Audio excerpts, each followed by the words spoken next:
할렐루야, 성도 여러분, 반갑습니다. 2월 24일 수요일 말씀 묵상입니다.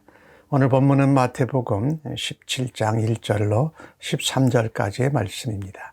먼저 성경을 함께 같이 읽으십시다. 엿새 후에 예수께서 베드로와 야고보와 그 형제 요한을 데리시고 따로 높은 산에 올라가셨더니 그들 앞에서 변형되사 그 얼굴이 해같이 빛나며 옷이 빛과 같이 희어졌더라.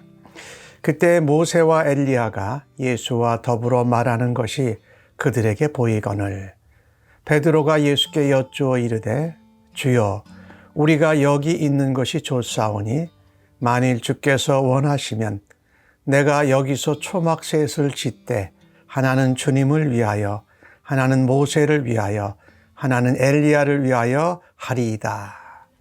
말할 때에 호련히 빛난 구름이 그들을 덮으며 구름 속에서 소리가 나서 이르시되 이는 내 사랑하는 아들이요 내 기뻐하는 자니 너희는 그의 말을 들으라 하시는지라.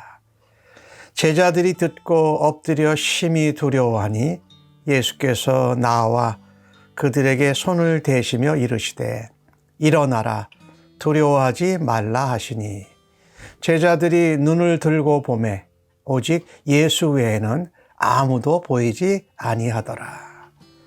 그들이 산에서 내려올 때에 예수께서 명하여 이르시되 인자가 죽은 자 가운데서 살아나기 전에는 본 것을 아무에게도 이르지 말라 하시니 제자들이 물어 이르되 그러면 어찌하여 서기관들이 엘리야가 먼저 와야 하리라 하나이까?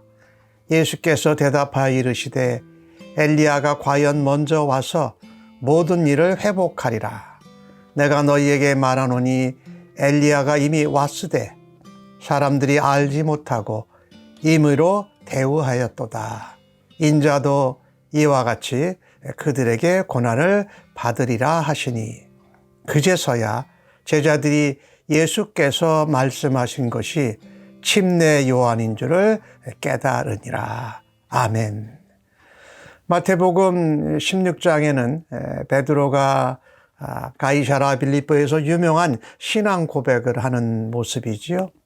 그리고 얼마 안 있다가 예수님이 고난당하신다는 이야기고 십자가에 죽으신다는 이야기를 하실 때에 그런 일이 일어날 수 없습니다 라고 했다가 예수님께 꾸지람을 받습니다. 엿새 후에 예수님께서 베드로, 야고보, 요한을 데리고 산에 올라가셨습니다. 근데 올라가셨을 때에 거기서 예수님의 얼굴이 해같이 빛났고 그 옷이 빛같이 희어지게 바뀌어진 겁니다. 제자들이 이것을 보고 무척 놀랐습니다. 두 번째로 제자들이 또한 본 것은 모세와 엘리야가 예수님과 더불어 이야기를 한 것입니다. 유대 백성들이 구약에서 가장 위대한 인물, 하나님의 종, 믿음의 사람, 선지자로 생각하는 모세, 그리고 엘리야가 예수님과 함께 더불어 말하는 것을 보면서 더 놀란 거죠. 이번에도 베드로가 먼저 나섭니다. 주님, 우리가 산 아래로 내려가는 것보다 그냥 여기 계속 있는 것이 좋겠습니다. 주님이 원하신다면 제가 초막셋을 지어서 주님 하나, 모세 하나, 엘리야를 위해서 장만하겠습니다.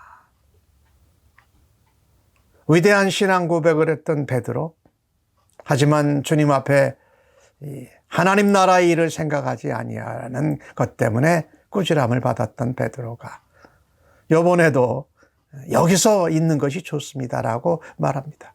아무튼 베드로와 야고보와 요한은 이것 때문에 놀랬습니다. 그때 하늘에서 호련히 소리가 있었습니다. 하나님의 음성이 들린 거지요. 이는 내 사랑하는 아들이다. 내 기뻐하는 자다. 너희는 그의 말을 들으라. 그들이 지금까지 모시고 따랐던 예수 그리스도 메시아, 그들의 선생님은 그들의 보기에는 그렇게 왕으로 또 힘센 권력자로 오셨던 분이 아니었습니다. 그들이 보기에도 초라했고 죄인들, 세리들, 보잘것없는 사람들을 주로 위하여 사역하신 것을 보게 됩니다. 그들이 귀신이 쫓겨가고 병든 자가 고침을 받는 그런 일들을 당했음에도, 또 오병이어의 사건, 칠병이어의 사건, 이런 것을 통해서 하늘나라 천국잔치가 유대인에게 또 이방 백성, 모든 열방나라 백성들에게 일어날 것을 보았음에도 그들은 예수님에 대해서 생각이 조금 달랐지요.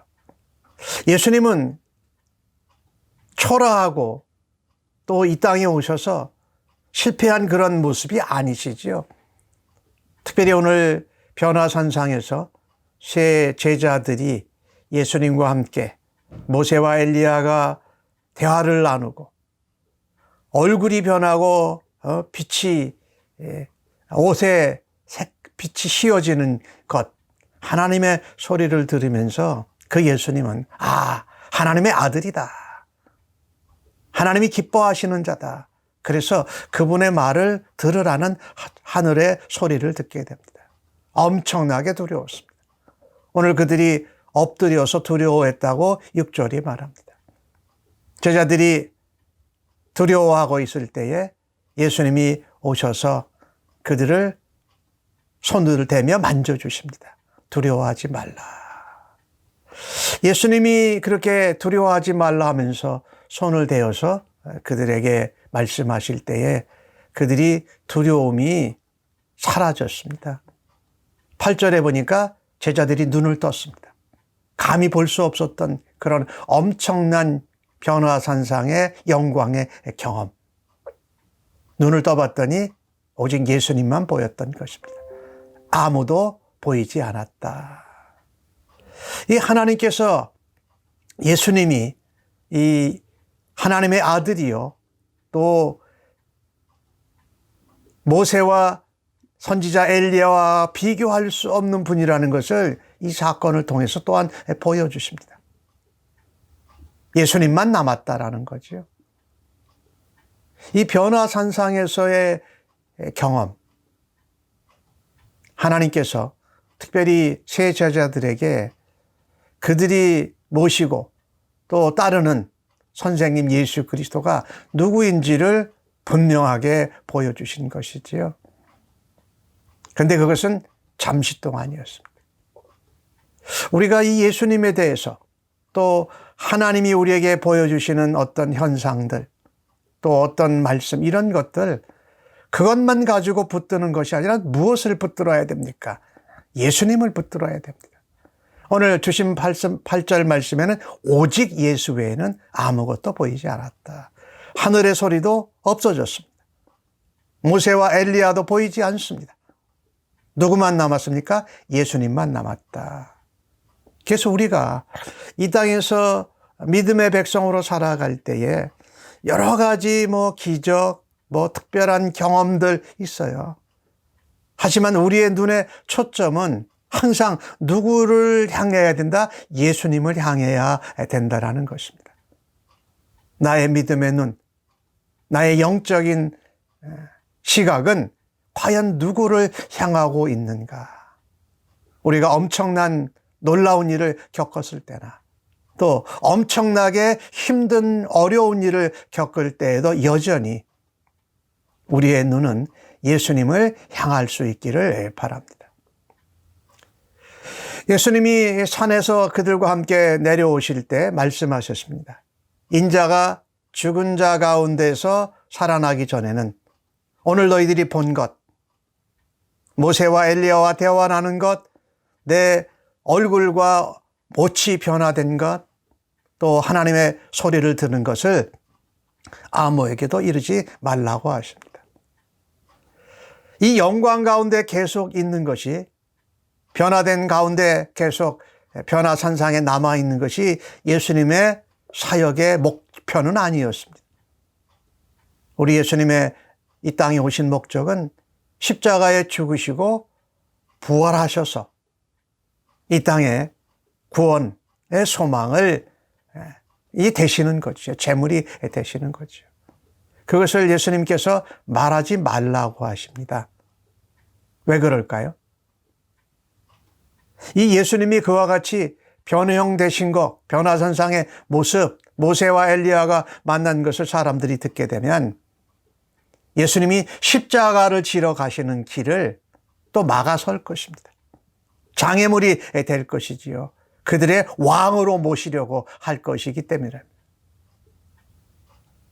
예수님께서 마태복음 16장에도 베드로가 위대한 신앙 고백을 한 다음에 제자들에게 또 말씀하시잖아요. 그리스도가 인자가 이제 죽고 3일 만에 다시 살아날 거다. 대제사장 서기관 장로들에게 고난을 당하실 것을 이야기하셨어요. 그때부터 예수님이 그걸 이제 가르쳐 주기 시작한 것인 것이죠. 예수님이 그때 하신 말씀이 자기를 부인하고 자기 십자가를 지고 나를 따르는 자가 맞다. 십자가의 사역을 이제 드러내놓고 제자들에게 말씀하셨습니다. 그러니 오늘 주님은 그 변화산상에서 변화된 그 모습 그대로 남아있는 것이 아니라 십자가의 길을 향해서 가신다라는 이야기를 제자들에게 하시면서 그 경험을 주님이 죽으시고 부활하기 전에는 알리지 말라고 말씀합니다. 제자들이 예수님께 묻습니다. 엘리야가 먼저 와야 되는데 엘리야가 오지 않지 않았습니까? 예수님이 답하십니다. 엘리야가 벌써 왔다. 근데 너희들이 알아보지 못했다. 그리고 그 엘리야, 오신다고 하신 말씀대로 오신다고 하신 엘리야를 너희가 잘못 대우하였다. 인자도 그가 당한 것 같이 그들에게 고난을 받는다. 그들은 누굽니까? 대제사장 서기관 장로들 말하죠. 그들에게 고난을 받고 죽게 된다. 이것은 바로 침례 요한을 말하는 것이지요. 침례 요한이 회개의 침례를 구하고 하나님 나라를 전하고 헤롯 안티바에게 아내를 자기 동생의 부인을 맞아들인 것 때문에 꾸지람을 했다가 침례 요한이 억울하게 죽게 되는 거예요. 예수님의 죽으신 것을 예표하는 거죠. 오늘 주신 말씀을 통해서 보면은요, 주님은 영광스러운 변화산상의 자리에 계셨지만 거기에 머물지 않으셨습니다. 다시 고난을 당하고 십자가를 지시고 이 땅에 구원을 이루시는 사명의 자리로 돌아가셨던 것이지요. 그래서 우리는 고난을 당할 때에 또 어려움을 당할 때에 고난 중에도 예수님을 바라다보고 예수님을 통해서 이루어지게 될 그 영광을 바라다보면서 소망을 놓지 말아야 할 것입니다. 예수님은 침례 요한이 엘리야가 온다고 한 것처럼 그대로 말씀대로 오신 것처럼 예수님도 말씀대로 약속대로 오십니다. 사실 우리가 고난당함을 통하여서 우리가 영광에 대한 기대와 소망이 더 커지는 것이지요. 로마서 8장에 그런 말씀이 있지요. 장차 올 영광은 우리가 현재 겪는 고난과 비교할 수 없다라는 것이죠. 우리가 영광에 들어가는 것, 부활의 영광, 재림의 영광에 들어가는 것은 고난 가운데 약속을 붙들고 소망을 놓지 않는 것입니다. 우리의 눈길을, 우리의 초점을 예수 그리스도께만 오직 향하고 집중하는 삶을 살아드리십시다. 이 땅에서 고난과 어려움을 그렇게 감당해내는 주의 백성들로 오늘도 살아가시기를 간절히 바랍니다. 아멘. 하나님, 영광스러운 자리에 늘 있으려고 하는 저희들의 연약한 모습을 회개합니다. 우리에게 주님이 부탁하시고 맡겨주신 십자가의 길, 그리고 우리에게 맡겨주신 사명을 향하여서 나아갈 수 있는 은혜가, 믿음이 넘치기를 원합니다.